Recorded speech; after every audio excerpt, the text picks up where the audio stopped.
কাতলা মাছ দিয়ে এভাবে পাতুরি বানান, বলে না দিলে কেউ ধরতেই পারবে না ভেটকি মাছ না কাতলা। বাহ, দেখতে তো দারুণ হয়েছে। ভেটকি কবে কিনলে? ভেটকি খাচ্ছে তো? হ্যাঁ। কি? একেবারে ঠকিয়েছি, আজকে কাতলা। কাতলা? 6 পিস কাতলা মাছের পেটি নিয়ে নিয়েছি, একটু চওড়া চওড়া করে পিসটা করেছি।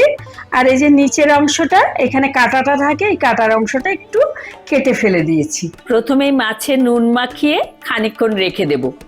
আর ফ্রেশ মাছ দিয়েই করার চেষ্টা করবেন। ততক্ষণ মশলাটা করে নেব।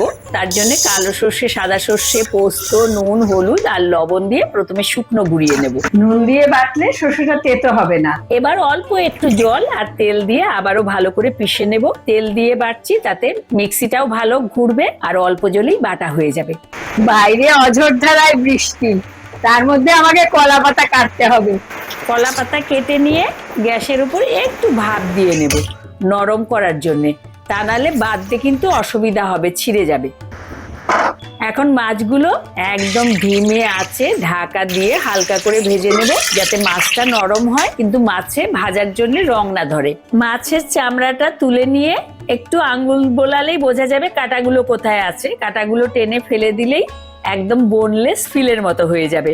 এখন সবকটা মাছে একটু করে লেবুর রস আর সর্ষের পেস্টটা ভালো করে মাখিয়ে কলা পাতার উপর রেখে কাঁচা লঙ্কা আর উপর থেকে সর্ষের তেল দিয়ে মুড়িয়ে নিতে হবে। আমি সুতো দিয়ে বাঁধছি, আপনারা চাইলে কলা পাতার ফেটকুল দিয়েও বাঁধতে পারেন। এই যে সবকটা করে নিয়েছি। রেডি হয়ে গেলে প্যানে অল্প তেল গরম করে এক এক পিস 10 থেকে 15 মিনিট ঢাকা দিয়ে ভেজে নিলেই রেডি হয়ে যাবে একদম ভেটকি মাছের মতো কাতলা মাছের পাতুরি।